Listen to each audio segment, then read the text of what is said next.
Ngayong pinag-uusapan ang sabong.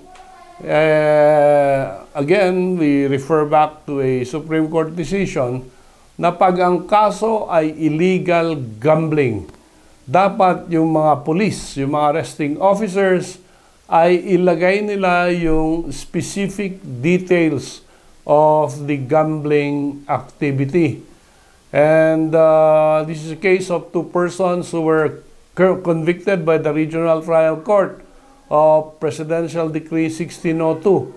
At ito yung old law na nagpe-penalize ng illegal gambling. Itong dalawang ito ay nagka-Cara-Cruz lang nung nahuli ng pulis. No? At syempre, pag may Cara-Cruz, merong pustahan, sabi ng pulis. At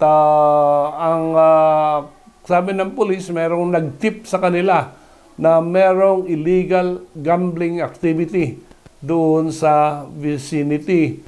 And dito, sinabi ng korte, nung hinuli nyo sila, hindi nyo naman na-prove na merong pustahan itong dalawang akusado na ito.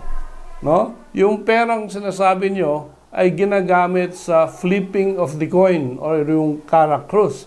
And it did not necessarily mean na ito yung bet money.